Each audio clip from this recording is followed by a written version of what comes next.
Bertahun-tahun lamanya ku memendam rasa ingin tahuku,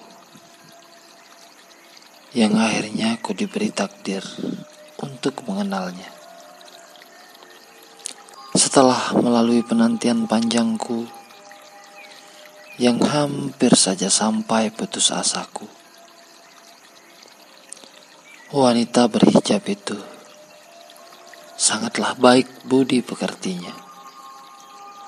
Halus suaranya tiap ia melantunkan ayat-ayat suci,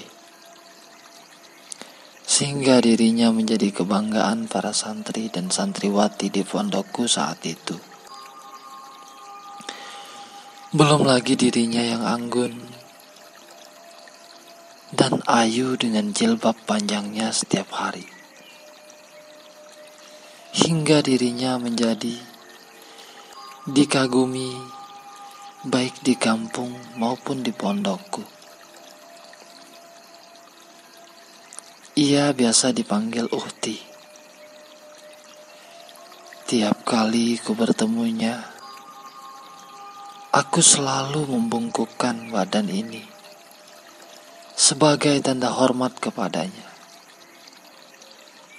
Tidak cuma aku, hampir semua para santri jarang ada yang berani menyapanya dengan biasa. Tiap ada kegiatan di sekolah kami, ia selalu menjadi ketua panitia dari acara tersebut. Tak ada yang berani mendahuluinya, karena ia benar-benar wanita paket komplit.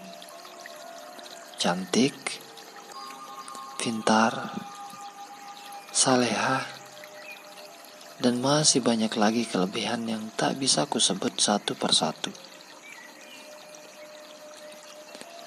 Begitulah sosok wanita yang biasa disebut Uhti itu. Tiba saatnya aku dan teman-teman kelasku naik ke kelas 3 MA atau biasa disebut Madrasah Aliyah. Maka kami lebih sering belajar bareng untuk membahas persiapan ujian akhir sekolahku. Di sanalah kami satu sama lain bisa lebih akrab dan mulai terbiasa bercanda ria, termasuk di dalamnya Uhti. Karena tiap 4 kali dalam seminggu kami adakan diskusi bareng, maka di sanalah kami akhirnya tahu bahwa Uhti adalah seorang wanita yang sangat bisa diajak bercanda dan orangnya sangat menyenangkan. Namun, pernah pada suatu hari, salah satu di antara temanku bernama Idris bermaksud bercanda kepada Uhti dengan sepatah kata yang agak sedikit menjurus ke rahasia wanita, yang akhirnya membuat Uhti tidak mau lagi berdiskusi bareng dengan kami dan sangat membenci Idris karena ia merasa tersinggung dengan candaan itu.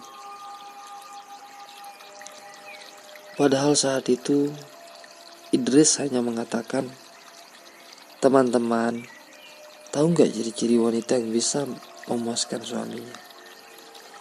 ujar Idris sambil bercanda kepada kami. Namun ternyata kalimat itu justru menjadikan kalimat pemisah di antara kami dan Uhti.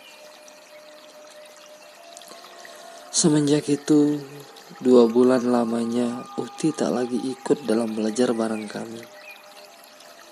Sementara diriku semakin takut jua untuk mendekatinya, karena aku takut salah tingkah kepadanya.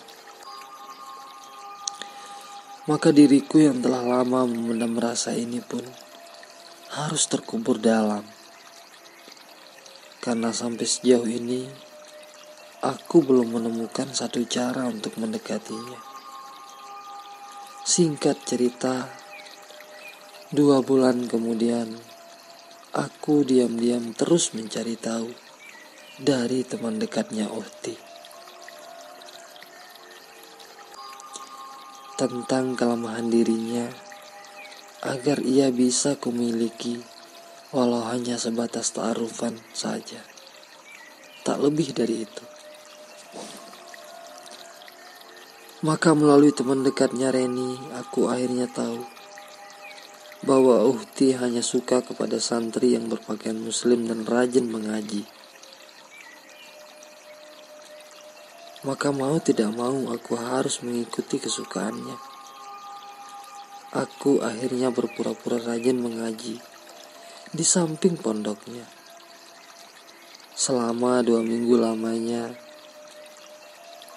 akhirnya tak kusengaja, Uhti ternyata dalam diamnya sering memperhatikanku. Sering memperhatikan aku lewat di belakang kosnya ketika aku pergi mengaji.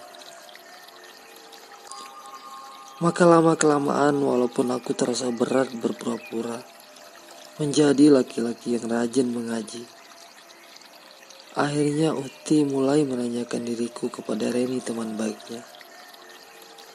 Siapa sih namanya cowok yang sering lewat mengaji itu? Ujarnya kepada Reni. Maka besok harinya Reni pun memberitahu hal itu kepadaku. Mendengar itu, aku pun sempat tak percaya kepada Reni. Bahkan aku menganggap Reni hanya mengada-ngada. Terbesit dalam hatiku. Karena tak mungkin secepat itu Uhti yang terkenal fanatik dan cuek itu mau tahu tentang siapa diriku. Maka dengan perasaanku antara percaya dan tidak itu, aku pun tambah rajin dan lebih berpenampilan lebih islami lagi. Dan ternyata kejadian super dahsyat pun terjadi pada diriku. Tiba-tiba suatu malam ketika aku berjalan pulang mengaji sendiri, tiba-tiba memberhentikan langkahku sambil berkata, "Sulit ya ada santri sepertimu," ujar spontannya kepadaku. Maka saat itu juga aku sengaja berpura-pura jaim kepadanya. Sambil menunduk dan tak mau melihatnya, aku pun terus berjalan dan sengaja tak menghiraukannya agar ia lebih penasaran denganku. Ternyata benar, ia malah jadi lebih agresif untuk mengenalku. Maka 3 minggu kemudian, dirinya tiba-tiba sengaja meminjam kitabku. Dan sejak itulah, aku sering kontakan dengannya. Namun dalam perjalanan perkenalanku dengannya, aku selalu menjaga kata demi kata yang keluar dan berpura-pura bijaksana dalam berkata. Walaupun pada kenyataannya, semua itu kulakukan hanya karena aku ingin memilikinya. Setelah 1 bulan sering berhubungan dengannya, maka aku pun akhirnya memberanikan diri untuk bertamu ke kosnya.